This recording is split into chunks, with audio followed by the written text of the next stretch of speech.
Meus irmãos, boa tarde.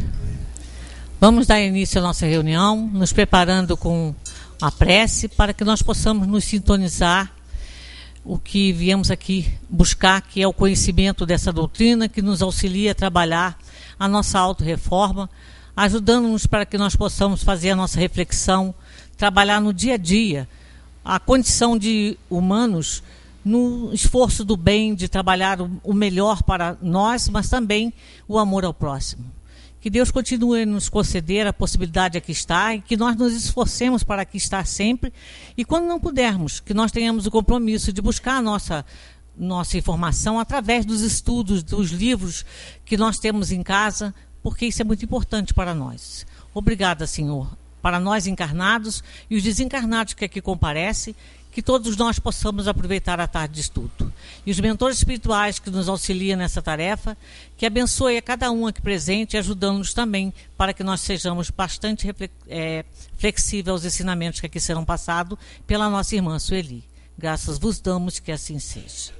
Uma boa tarde a todos. Vamos para nosso compromisso. Semana passada senti saudade de todos, mas às vezes não dá, né? Mas eu estou, mesmo não vindo, eu fico aqui pensando em todo mundo, recebendo carinho aqui desses amigos, tanto encarnados quanto desencarnados, né? A gente cria um vínculo nesse horário que é impressionante. Quando eu não posso vir, vai dando aquela hora, parece que eu tenho que correr para o centro, né? Aí, mas é aquela história, o principal vem, que é a cabeça, né? A mente, esse vem. Essa está aqui sempre.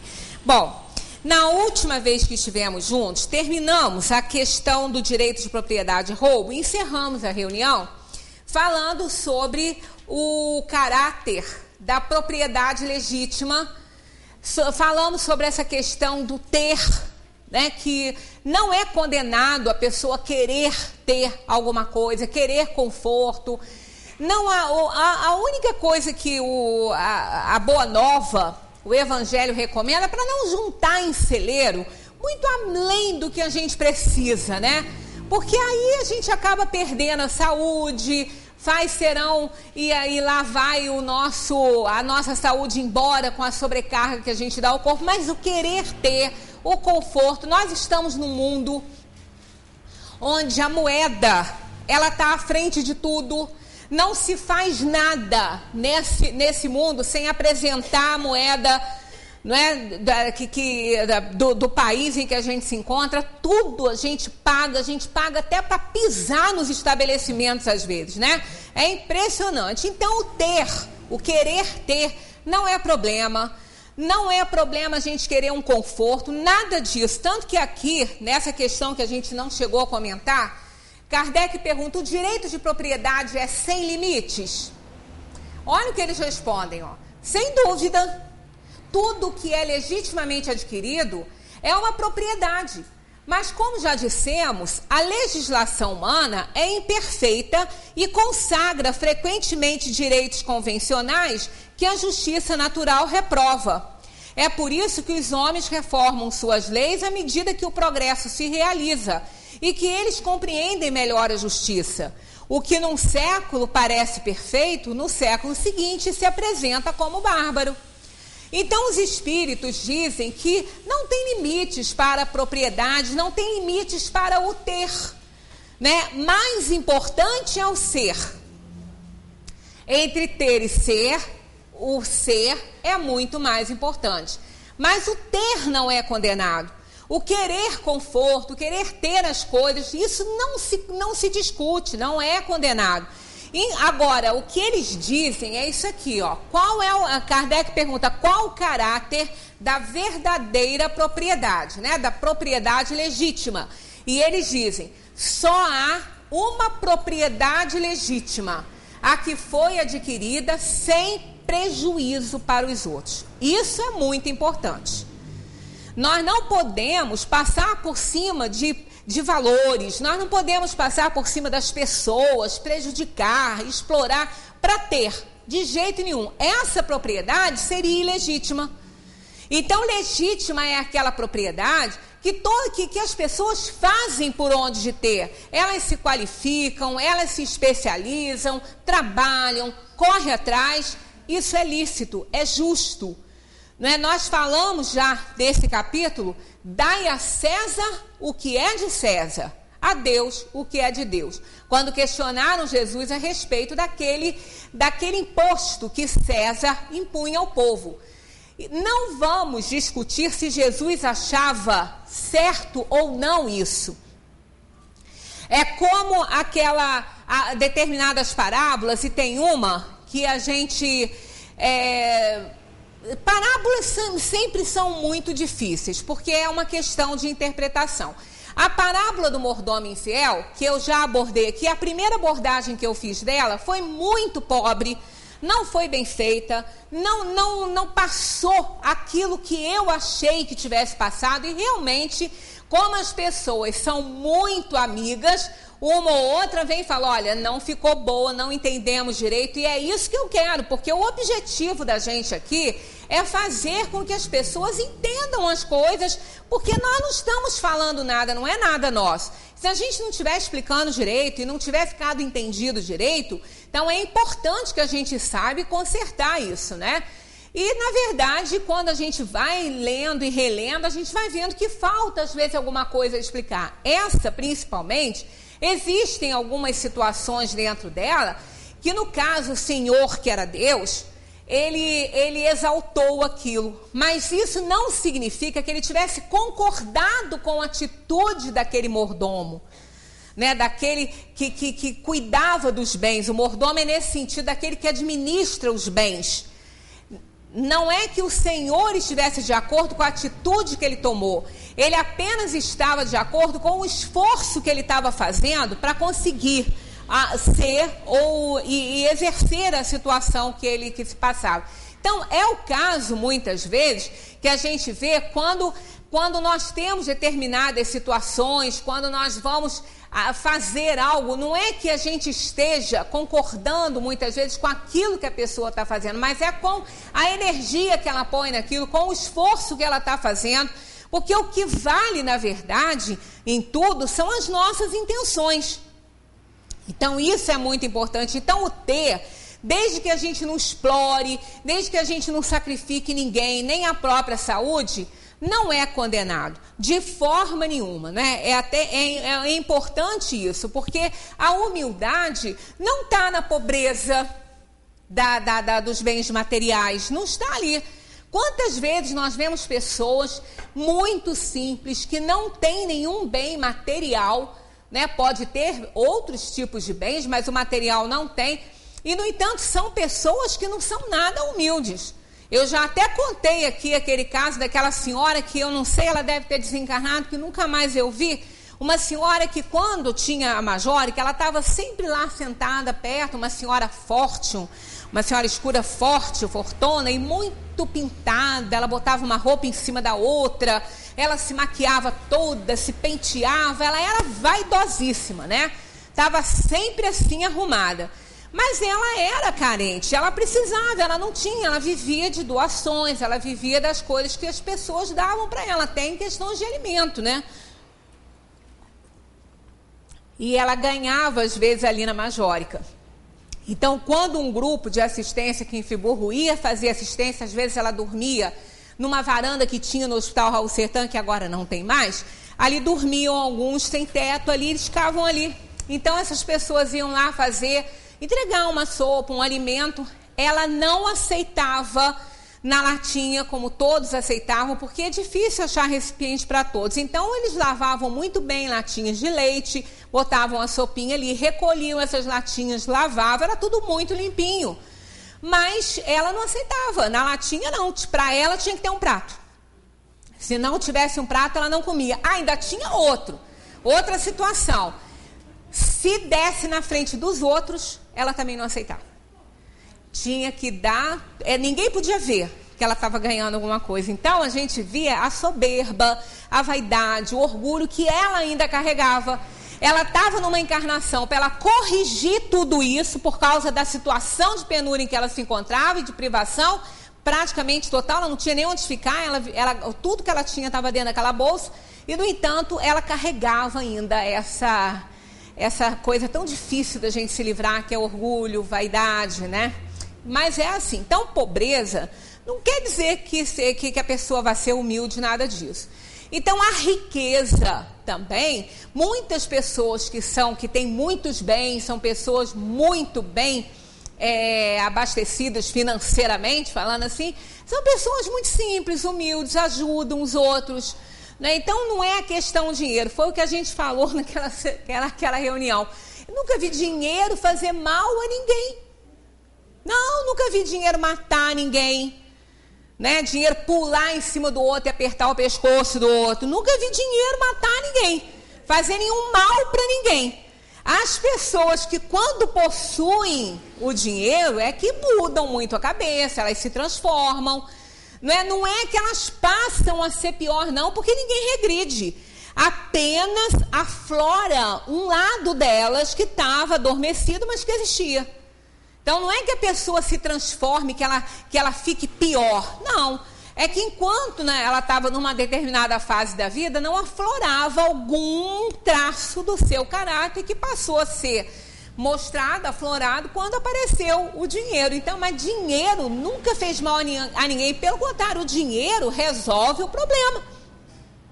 Se a pessoa está doente, o dinheiro vai resolver o problema se ela puder ficar boa.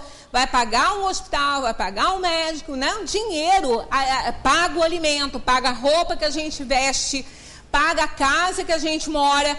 Dinheiro não é problema para ninguém. E nem traz problema também, não traz o problema. O problema já reside na pessoa e se aflora com a presença do dinheiro, que dá a ele um status, uma posição. Aí ele aflora o que ele já é, né? O espírito deixa aflorar o que ele já é, mas não traz desgraça para ninguém. Tem gente que fala, tá, aquela musiquinha, né, que agora está chegando o fim do ano, que a gente brinca todo ano que é uma desgraça geral. Muito dinheiro no bolso e saúde para dar e vender. Saúde também é ótimo, todo mundo quer ter. Saúde também não causa problema a ninguém, né? Dinheiro no bolso também não. O problema é que a gente não tem condições de ter muita saúde e dinheiro no bolso, que a gente só vai besteira. Aí a gente acaba com a saúde que tem, né? E o dinheiro não vai ser suficiente para recuperar a saúde. Dalai Lama que falava isso, que não entende os homens, que passa uma vida inteira tentando conseguir dinheiro, estragam a própria saúde. Quando conseguem esse dinheiro, perdem o dinheiro todinho cuidando da saúde e nem sempre conseguem recuperar a saúde. Então é nesse sentido que a gente tem que medir as coisas, né? Ter as coisas, ter posses, não é problema. Ser uma pessoa influente também não é problema. No mundo capitalista que a gente vive, a influência é muitas vezes necessária até para suprir as necessidades dos menos abastecidos. Até para isso, né? Uma pessoa influente, quando ela pode, ela tem determinada influência, e se ela for uma pessoa digna, como ela ajuda os outros? Basta um bilhetinho dela, leva para fulano, vai lá que ele vai resolver seu problema. Quer dizer, é aquela influência que a pessoa exerce benéfica, é em favor do semelhante, não aquela que a gente usa para a gente suprir as nossas necessidades, supérfluas, né? Isso aqui não resolve. Então, nada é problema. Poder, riqueza, nada disso. O problema reside em nós. Nós é que ainda não podemos ter determinadas situações boas, porque a gente se desvirtua, né? A gente se desliga do que é bom, a gente dá vazão àquilo que a gente já carrega. Aqui tem uma questão que é muito importante, que é a que se segue, né? A essa aí, 886. Qual é o verdadeiro sentido da palavra caridade, como a entende Jesus? É muito importante isso. Deixa eu ligar a benção. É muito importante entender bem essa questão da caridade, porque muita gente acha que caridade é dar uma roupa, é dar um alimento, é fazer que a pessoa tenha alguma coisa material e pronto, né? E aí a gente acaba, assim, tranquilizando um pouco a nossa consciência quando a gente dá um pouco para quem não tem, né? Quando a gente dá uma roupa para quem não tem. Mas a caridade vai muito além disso. Aliás, segundo a resposta dos espíritos, nem tem esse item de coisas materiais. Olha o que eles respondem. Qual o verdadeiro sentido da palavra caridade? Como entende Jesus? Benevolência para com todos, indulgência para com as imperfeições alheias e perdão das ofensas. Nem tem a doação de bens materiais, nem tem, né? Benevolência para com todos, indulgência para com as imperfeições alheias e perdão das ofensas. Essa é a caridade verdadeira e a mais difícil de fazer. Quando a gente pensa que a gente é caridoso nessa vida, né? Só se a gente estiver atendendo a esses quesitos aqui que os espíritos falaram. Porque a gente pode até fazer doação de alguma coisa. Mas se aquela doação que a gente está fazendo for para ostentar, for para mostrar que a gente é bonzinho, ou for algo que realmente não vai atrapalhar em nada a nossa vida, a gente tem muito, não é o óbolo da viúva, então aí não é, mas vai servir para o outro, vai, mas depende muito de como se faz isso, né? Depende muito de como se faz essa doação e como a gente age e como a pessoa que está recebendo isso vai se sentir diante da doação que nós estamos fazendo. Porque às vezes aquilo que pode não parecer nada, uma palavrinha que a gente possa falar, isso pode ser um problema para a pessoa. E aquilo pode até ajudar materialmente, mas no lugar de tranquilizar, de dar um sossego no coração, até piora a situação. Que é o que depois vem aqui falando sobre a questão da esmola, né? Então, benevolência para com todos. A palavra benevolência, ela vai além da palavra bom. Uma pessoa benevolente ela não é uma pessoa somente boa, ela é muito mais do que uma pessoa boa. A pessoa boa é aquela pessoa que não está fazendo mal para ninguém. Quando ela é cogitada alguma coisa, ela ajuda. É uma pessoa que até se preocupa, fica pensando nos outros. É uma pessoa boa, não vai fazer mal para ninguém.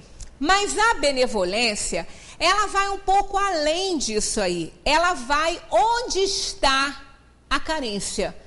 Ela procura ser útil, ela procura levar à pessoa aquilo que ela está necessitando, sem que a pessoa tenha que pedir.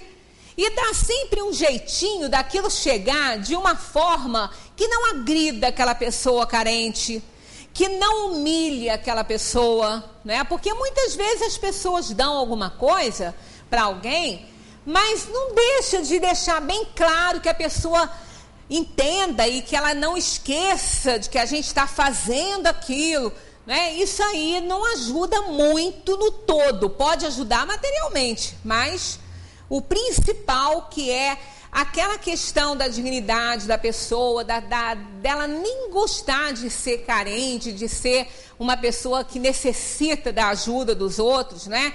O bom é a pessoa poder suprir as próprias necessidades dela, né? Então, a benevolência para com todos, isso é importante, veio esse pronome aí atrás, dizendo que não é para um ou para outro, para quem a gente gosta, não, é com todos, benevolência para com todos.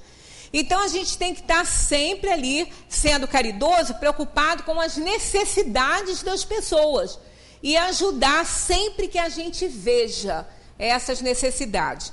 Mas veja bem, são necessidades, não está especificando aqui nada material. Às vezes é uma conversa, é uma palavra, é uma ajuda sem ser material. Né? Às vezes uma pessoa que está precisando de alguma coisa e a gente conhece esse alguém que pode fazer alguma coisa por essa pessoa, é a tal da influência benéfica que a gente tem muitas vezes sobre alguém, né? Ah, porque fulano me atende, então eu vou fazer esse pedido, fulano vai atender, quer dizer, isso aí é uma caridade. Né? É uma caridade, porque as pessoas que não têm ninguém, que não têm padrinhos, que não têm quem ajude, elas passam por muitas necessidades. Se elas não têm poder, se elas não têm dinheiro, né? Passam por muitas necessidades. Então, a influência nesse ponto é bom. Isso aí acaba também nessa questão da benevolência, né? A gente sabendo que alguém está precisando disso, que vai precisar. Então, isso aí é benevolência para com todos.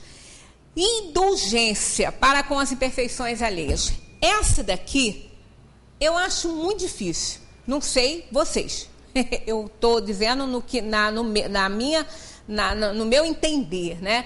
Acho muito difícil. Primeiro que nós temos um péssimo hábito de tudo julgar. De tudo julgar e criticar. Está na frente da gente. Não é nem que a gente busque isso, que a gente fique arquitetando, não. É que as coisas estão ali, estão acontecendo no dia a dia. Está muito difícil viver e conviver hoje em dia.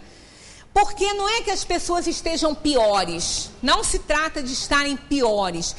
Às vezes a gente acha que as pessoas estão mais mal educadas, né? Mais deseducadas.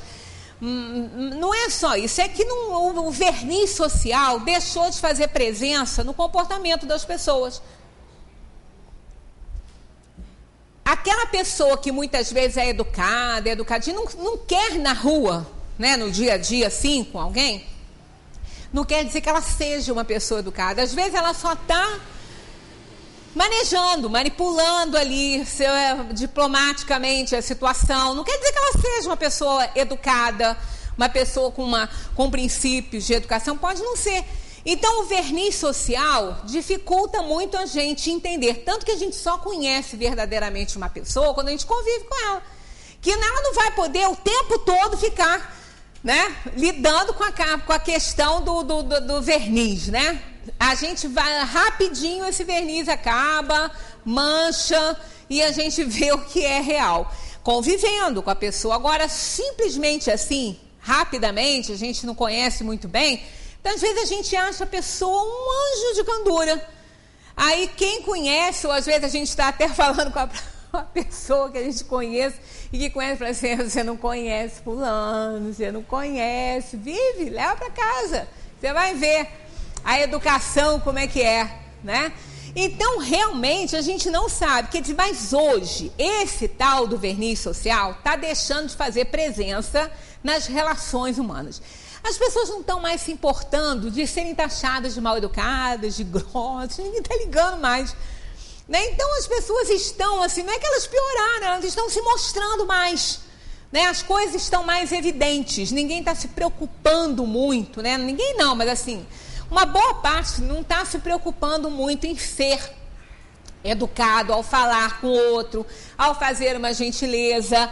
Antigamente as pessoas se preocupavam um pouco mais com isso, mas é aquela questão, não é que elas fossem mais bem educadas, é que se preocupava em mostrar em determinados momentos uma educaçãozinha melhor. E hoje em dia isso não está acontecendo. Então as coisas tão difíceis, ninguém faz nada rápido hoje, né? Gente, eu já até comentei isso aqui.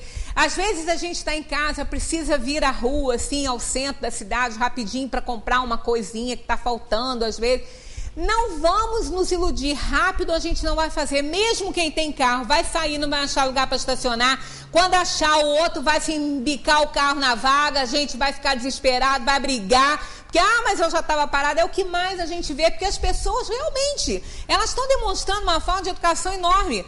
Outro dia eu estava ali numa vaga, para entrar numa vaga, e tinha um rapaz conversando na frente dessa vaga, com a porta do carro aberta. Eu não quis incomodar, porque eu calculei bem, ele está com a porta aberta, ele vai rapidinho sair, ele não vai ficar. Então eu não estava tão apressada assim, eu falei, eu vou esperar, ele vai entrar, eu estava bem na frente do carro dele assim. Aí o que acontece? Um outro veio mais apressadinho, pediu a ele para tirar o carro, nem viu que eu estava com seta para entrar. Aí quando ele viu que eu estava na frente, ele falou, ih, agora tem 2, como é que a gente faz? Aí, quer dizer, ele viu que eu já estava ali, o outro não viu. Mas mesmo assim, quando ele tirou o carro dele, ele viu que eu estava com a seta ligada, ele não quis nem saber, embicou o carro e não pôde entrar. Porque para ele entrar, ele ia precisar estar onde eu estava. Que eu estava posicionada para entrar. Ele embicou por trás do carro. Então, ele só embicou o carro para me impedir de entrar. Aí eu ainda falei para o cara, era em frente à Casa Resende, ainda falei para o cara, isso é educação, ó, do povo é assim, ó. Educação é isso aí. Quer dizer, é aquela história, né? Vai fazer o quê? Vai sair, vai brigar, vai se indispor. É horrível. Eu confesso que eu fiquei bem irritada, né? Mas saí e fui embora. Larguei para lá aquilo ali. Então, quer dizer, as pessoas, ninguém mais faz nada rápido. As pessoas estão realmente fila, entram na frente descaradamente, não querem saber, para a gente não criar uma confusão, né? Fazer um barraco ali, a gente acaba, né, fingindo que não viu algumas coisas, então tá muito difícil. Aí o que ocorre? A cobrança, o julgamento, não é? Eu sei que todos hoje em dia têm muitos problemas, eu não sei, a gente brinca dizendo que a Terra está rodando mais rápido, mas não está, ela está no tempo dela, certo? Para as nossas atividades, que parece que aumentaram muito, então o dia está curtinho demais. Quando a gente vê, foi embora, a gente não fez as coisas, não deu tempo de fazer. E antigamente a gente tinha mais tempo. Eu me lembro que a gente não tinha quase nada em casa. Minha mãe não tinha eletrodomésticos e tudo, era tudo feito mesmo com a mão, né? Na mão, lavando roupa, né? E, no entanto, tinha mais tempo de bater um papo, de conversar com o vizinho. Né? A minha mãe de tarde conversava com o vizinho na cerca que dividia o quintal.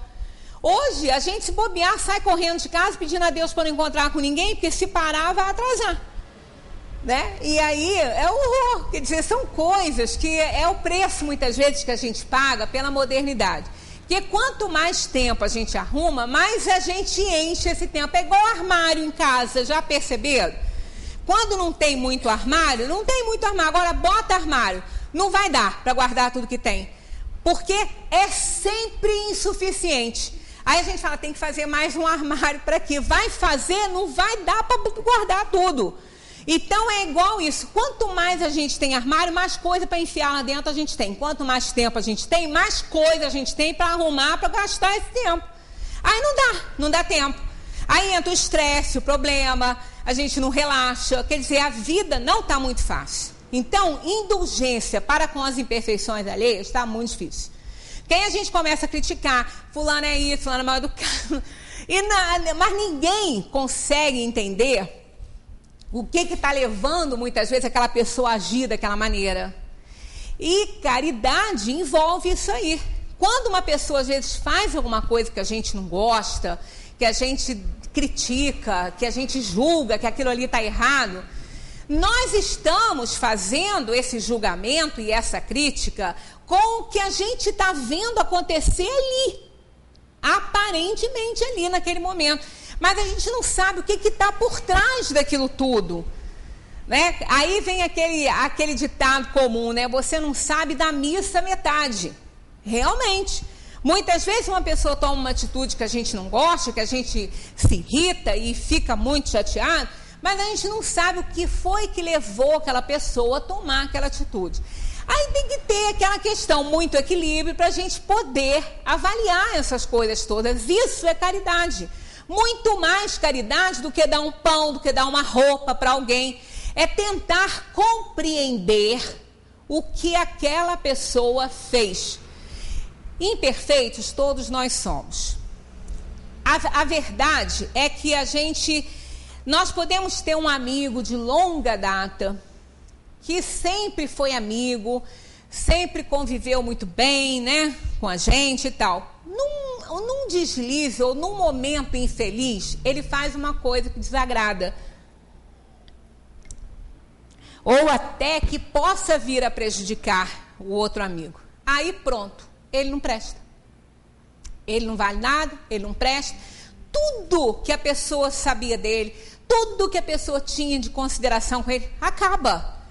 Então, uma vida inteira de amizade, de boas relações, de carinho, né, de companheirismo, se perdem numa única ação que aquela pessoa faça e que a gente não gosta.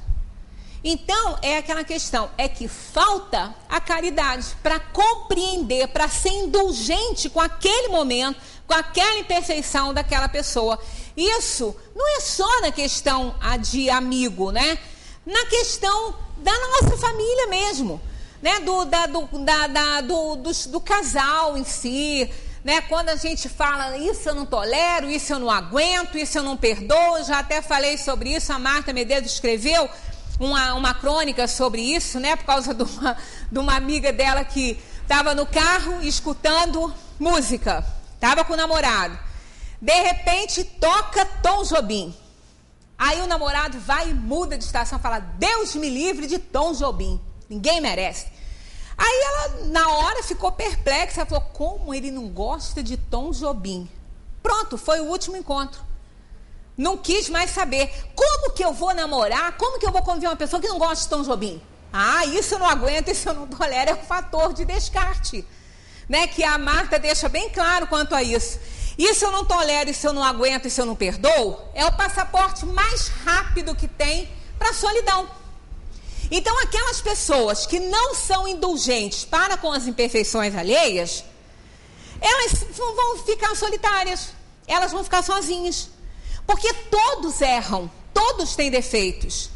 Nós já falamos aqui a respeito dessa situação, da gente não conseguir perdoar, da gente não conseguir esquecer alguma coisa que alguém tenha nos feito.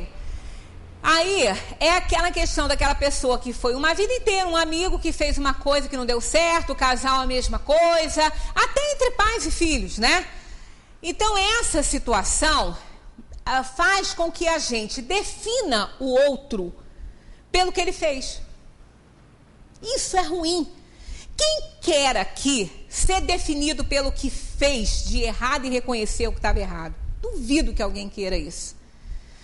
Quando a gente comete um erro, quando a gente faz alguma coisa que não está certa, a gente sabe reconhecer isso, a gente fica numa ansiedade, numa tristeza, falando: o que fulano deve estar pensando de mim? A gente pensa isso na hora. Por quê? Porque a gente também agiria dessa maneira. Porque o que a gente critica nos outros, a gente também é. É mais ou menos a mesma coisa. Aquela pessoa que não faz julgamento nenhum, que respeita o modo do outro ser, cada um é do jeito que sabe ser, essa pessoa não vai ter esse problema. Não vai. Porque quando alguém fizer alguma coisa, ela vai falar: bom, ela deve ter tido motivo para isso e eu não conheço. Isso é ser indulgente com as imperfeições alheias, é compreender que aquela pessoa que fez alguma coisa, ela achou alguma coisa, algum motivo, uma razão para ela ter agido daquela maneira. E aí o outro acaba respeitando, mas é difícil isso. Mas aí entra, por isso que é no verdadeiro sentido da caridade, indulgência para com as imperfeições alheias. Porque quando a gente viu aqui para trás que nós só devemos fazer ao outro aquilo que a gente quer que seja feito a nós, entra nesse esquema.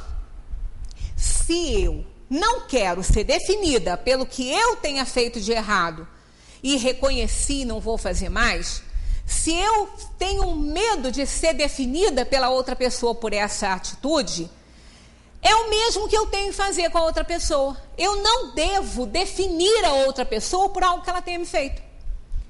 Porque ela não é assim. Aconteceu alguma coisa. Foi um momento infeliz. Algo houve que ela tomou aquela atitude. Ela não é desse jeito, não é porque eu conheço essa pessoa, tanto tempo que eu fui amiga, tanto tempo que eu convivi. Então, da mesma maneira que eu não quero ser definida pela atitude que eu tomei, que depois eu até reconheci que estava errada, eu também não devo fazer isso com as outras pessoas, não devo definir os outros pelas atitudes que eles tomam. Né? É aquela questão, aquele que não gosta da gente, que a gente considera inimigo, que a gente também não gosta, se alguém for pedir a ele uma opinião a nosso respeito, vai ser a pior delas. Mas vai pedir um amigo, a opinião vai ser contrária. Por isso é que a gente definir as pessoas pelo que elas estão fazendo, não é o que elas são. Quando a gente faz alguma coisa, não é o que nós somos. Às vezes, por um momento infeliz, a gente não é perfeito, então todo mundo erra. Então, se alguém nos faz alguma coisa que a gente não gostou, tá, eu também já fiz muita coisa que alguém não tenha gostado. pode não ter gostado. Então, partindo do princípio que nós estamos num mundo de provação e expiação, nós não somos perfeitos, nós não somos pessoas infalíveis, nós somos falidos e falíveis, aí fica mais fácil a gente respeitar o erro do outro, ser indulgente com as imperfeições alheias, já que eu também erro. E na hora que eu erro e que eu reconheço, como eu vou gostar que aquela pessoa que foi alvo do meu erro entenda isso e me receba novamente com as minhas desculpas?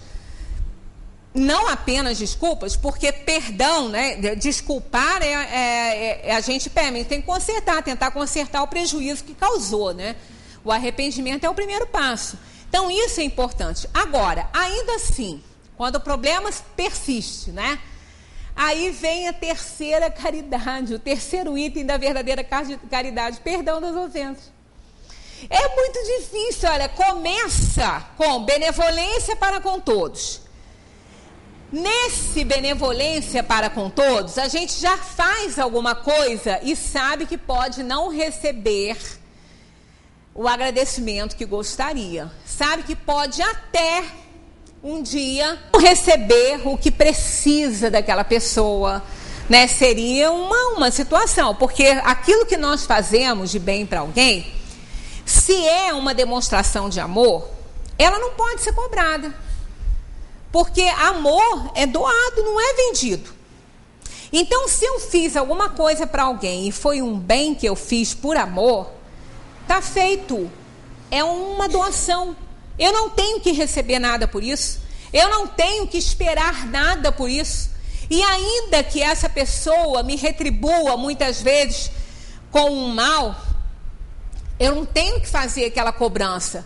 Porque senão eu estaria errado desde o início. Porque eu cobrei um ato de amor. Amor nos cobra. Quando a gente fala amor e caridade, não são a mesma coisa. Amor e caridade são coisas diferentes. Amor é um sentimento presente em todos os seres, só que em intensidade, em níveis diferentes. Nós temos a lei de amor estampada em todos os lugares e escrita na natureza, no próprio reino mineral. A atração das moléculas é uma forma de amor. Todas as pessoas que nós julgamos, às vezes, não serem pessoas dignas, também sabem amar. Também tem aqueles que são importantes para elas. E que eles dedicam um amor, às vezes, maior do que o que nós temos por alguém. Então, amor está presente em todas as criaturas. Só que, segundo o Evangelho, ele é um sentimento que progride, que se eleva. O amor incondicional, que é o maior, que é o que Jesus veio ensinar, não é o que a gente sente. O nosso amor é condicional. Por isso que nós não conseguimos ser indulgentes com as imperfeições alheias, porque o nosso amor é condicional. E quem incita isso, quem desenvolve esse amor condicional, somos nós mesmos, nas crianças que nós educamos, que estão sob a nossa responsabilidade. Quem é a pessoa que o pai ou a mãe que nunca falou assim para um filho? Olha, se você ficar quietinho na escola, estudar, o papai e a mamãe vão gostar de você. Se você comer tudinho, o papai e a mamãe vão gostar de você. Não é nenhum mal, né? Aparentemente não.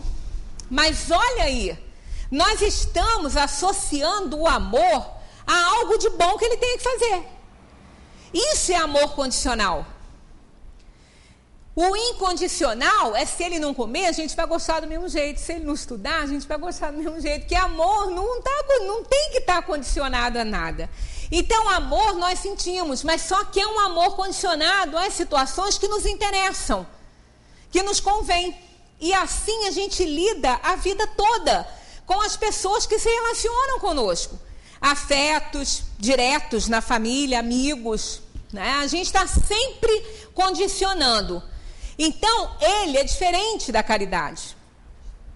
Ele só é igual à caridade quando ele se eleva à altura do progresso feito na maior escala. Isso está no Evangelho. O amor é um sentimento, não é, que se eleva, é o instinto elevado à altura do progresso feito. Aí sim, ele passa a ser o amor incondicional, aquele que, independentemente do que aconteça, a gente ama e pronto. Santo Agostinho tem uma definição, né? Quando perguntaram a ele o que é o amor, ele falou assim: ama e faça tudo o que quiser. Olha só. Ama e faça tudo o que quiser, porque esse ama do Santo Agostinho é o amor incondicional. E quem ama incondicionalmente não vai fazer nada ruim, não vai atrelar as condições de amar a uma situação conveniente para ele. Então, qualquer coisa que essa pessoa faça vai ser o melhor. Ama e faça tudo o que quiser. Porque se você ama, com certeza você só vai fazer o melhor. Aí perguntaram para ele: mas qual é a medida do amor? Ele respondeu: a medida do amor é amar sem medida.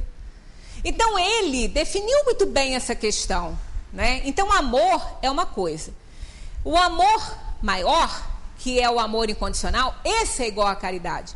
Mas no início ele não é. A caridade é muito maior do que ele. A caridade é muito maior do que o amor condicional. São coisas diferentes. Quando nós somos caridosos, o amor se eleva. O amor se estende, ele entra em níveis da falta de cobrança. Porque quando a gente pensa assim, bom, alguém me fez alguma coisa e esse fulano nunca foi assim, sempre foi uma pessoa tão correta, o que aconteceu? A gente está se interessando em ser indulgente. Aí entra essa questão da caridade, né? A gente procurar entender o que aconteceu. E ainda que tenha nos ferido, vem a última questão, que é perdoar. Esse perdoar, o perdão, a gente já fez uma palestra sobre o perdão, ele faz muito mais bem a quem perdoa. Até porque a outra pessoa a quem nós estamos perdoando pode achar que não fez nada de errado e que nem está pedindo nosso perdão. Porque às vezes a atitude que ela tomou é uma atitude que para ela foi a correta. E que nós é que fomos culpados por ela ter tomado aquela atitude.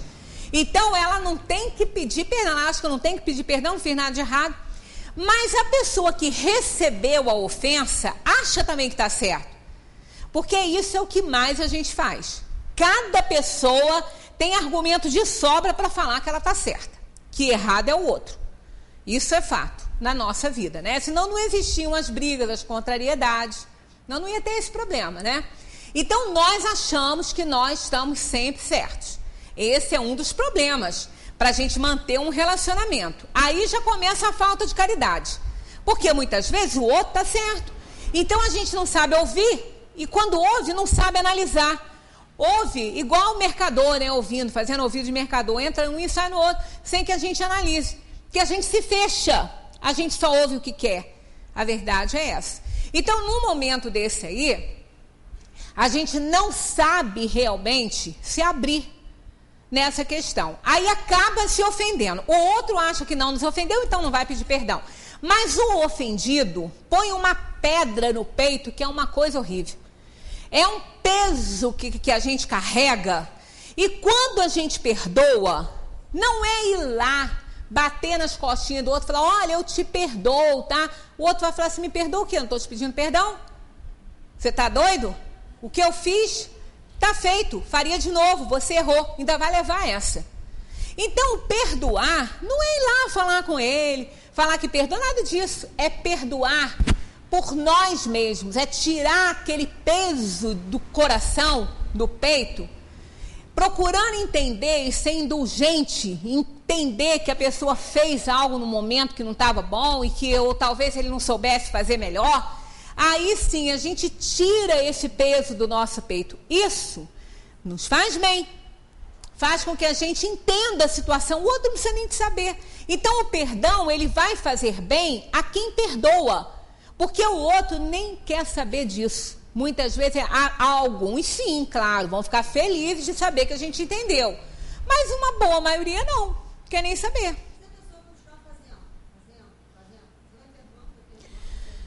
Não, é aquela questão. Quando perguntaram isso, né? Aí Jesus respondeu: 70 vezes 7. Aí a gente fala assim: mas eu já perdoei muito mais de 70 vezes 7. Aí faz a conta, quanto é 70 vezes 7? 400 e tantas vezes eu já perdoei. Só que tem que esse 70 vezes 7, o 7, ao contrário que o 8 é o símbolo do infinito que ele fecha, né? Não tem fim, o 8. Mas o 7 tem essa significação de infinito. O 7, ele está presente em tudo na natureza. As 7 cores do arco-íris, as 7 notas musicais, né? Nós temos 7 orifícios na face, 7 dias da semana. O 7 é um número bem cabalístico. Então, ele está presente em tudo e a significação dele é de infinito. Então, 70 vezes 7 é perdoar infinitamente. Muito! Se essas coisas fossem fáceis, quem de nós estaria na Terra? Nós íamos estar num plano muito feliz, minha filha, muito além disso aqui, né?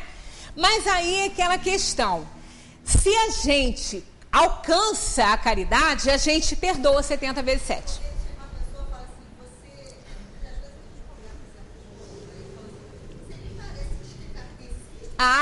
Essa é a cobrança.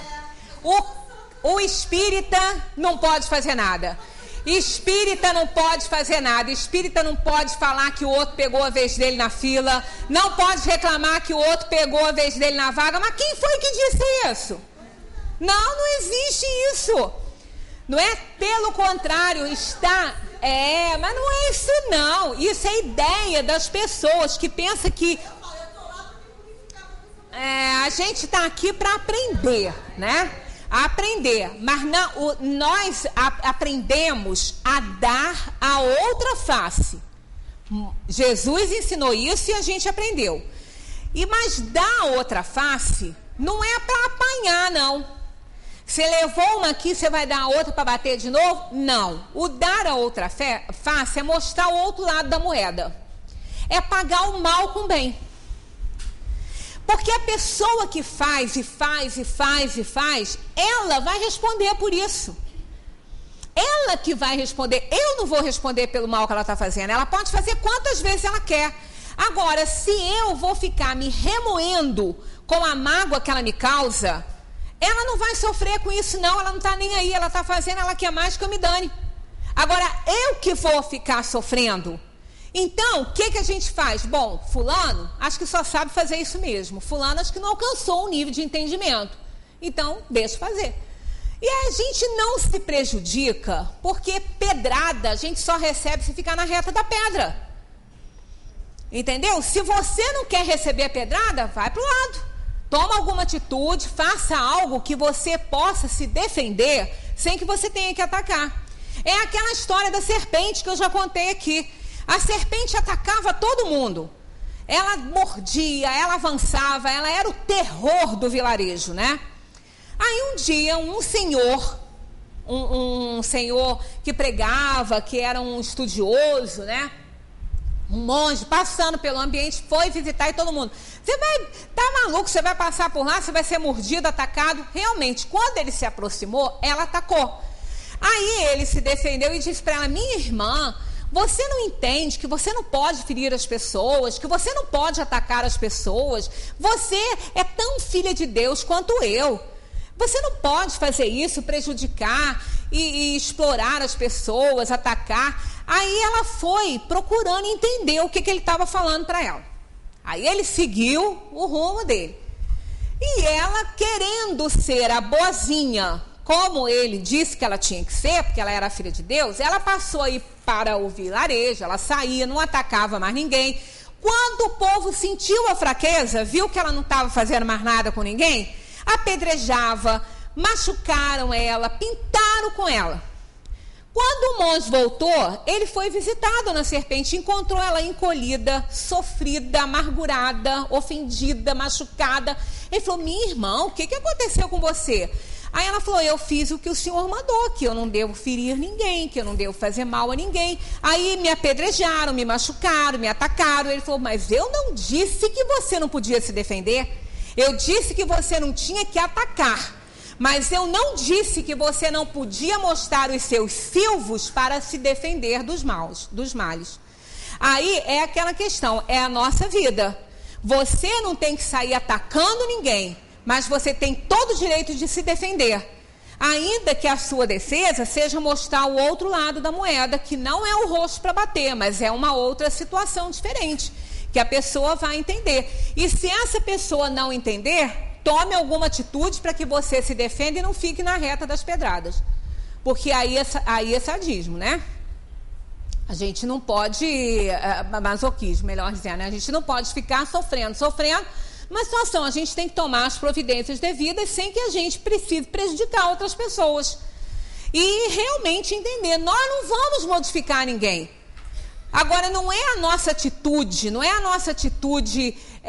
nociva, não é a vingança, não é devolver a agressão que vai resolver o problema. Nós vamos fazer um tráfico de energia ruim, não é? Nós vamos traficar energia ruim. Enquanto alguém trafica droga, nós vamos traficar droga mental. Porque a gente lança um dardo ruim, a outra pessoa devolve dinamizado e assim fica aquele tráfico horroroso. Um tráfico de energia num tráfego intenso. Para lá e para cá. Engarrafamento de energia ruim. Então não é por aí. Quer dizer, a caridade que a gente entende não é essa que eles expressam aqui nessa questão. A caridade, como entende Jesus, é isso: benevolência para com todos, indulgência para com as imperfeições alheias e perdão das ofensas. Aí é aquela questão: o que é amar os inimigos? Que aí cai nisso. Ser caridoso, entender dessa maneira aqui, é amar os inimigos. Kardec fez essa pergunta aqui, ó. Jesus ensinou ainda: amai os vossos inimigos. Ora, o amor pelos vossos inimigos não é contrário às nossas tendências naturais, e a inimizade não provém de uma falta de simpatia entre os espíritos? Olha o que ele responde: sem dúvida. Não se pode ter para com os inimigos um amor terno e apaixonado. E não foi isso que ele quis dizer. Amar aos inimigos é perdoá-los e pagar-lhes o mal com o bem. É assim que nos tornamos superiores. Pela vingança, nos colocamos abaixo deles. É a mesma questão do perdão. Amar os inimigos não é ir lá dar abracinho, dar apertinho de mão, falar que gosta, vai levar um fora, né? Porque não é dessa maneira. Amar os inimigos é não querer mal para eles. É ser caridoso nessa questão de ser indulgente para com as imperfeições alheias. Se houve um problema, houve conflito, as ideias são diferentes, elas estão entrando em choque. E a gente acha que a gente tem sempre razão, o outro acha que tem razão. Aí acaba a inimizade tomando conta da situação.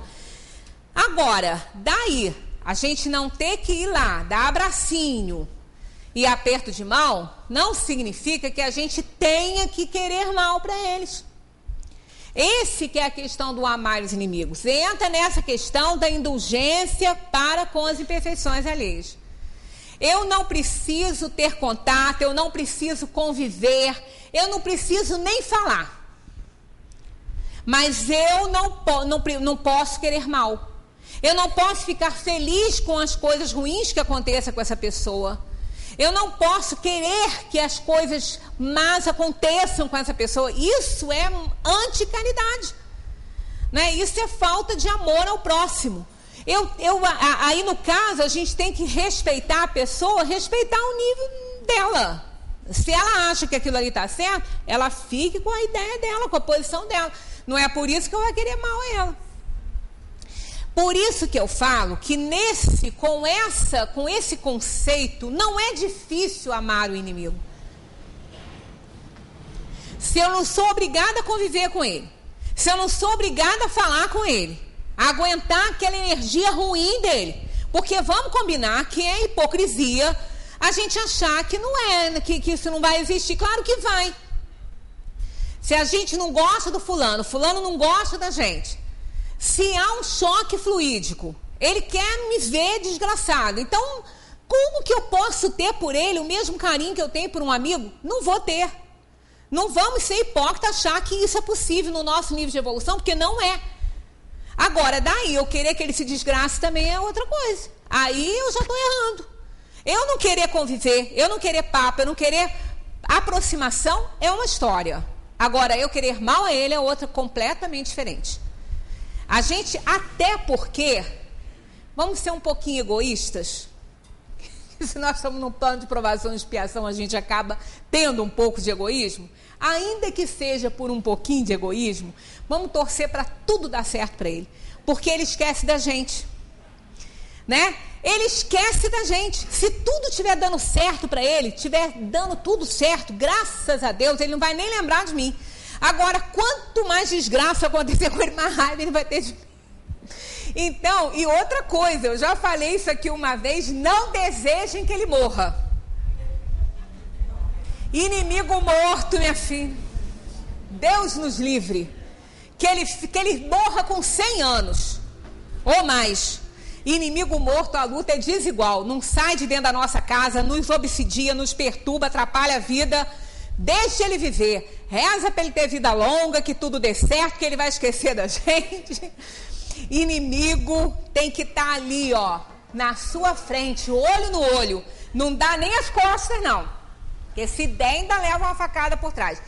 Olho no olho. Deseja tudo de bom. Até porque o desejo que tudo dê certo para ele é um muro, é uma barreira para as coisas ruins que ele me deseja. Que ele nos deseja. Porque o bem, ele bloqueia o mal. É fato isso.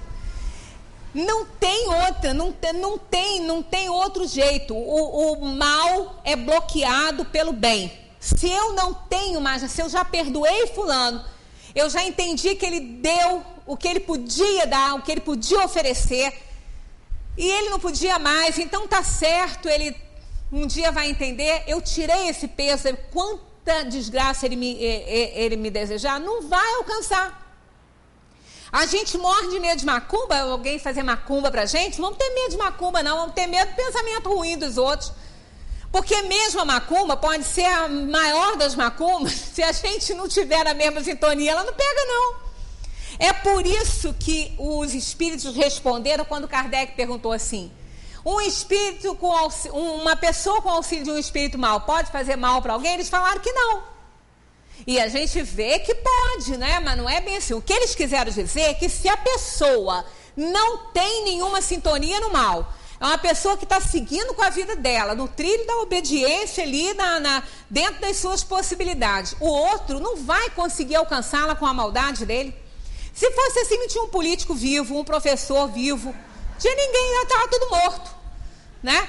Então, é só quando tem sintonia. Tendo sintonia, desgraçou. Aí é que tá. Se a gente for indulgente com as imperfeições alheias, a gente foge dessa sintonia. Você não entra nela. Então o outro pode fazer o que ele quiser, pode desejar, pode rogar a praga que ele quiser, que não vai pegar. Agora, se a gente estiver na sintonia, pode contar que vai receber a carga. Né? E se passar por ele na rua e ele falar assim, tomara que leve um tombo, a gente leva um tropeção na hora, porque a gente está com raiva dele também. Né? Então isso é fato. Né? A gente precisa desenvolver essa caridade.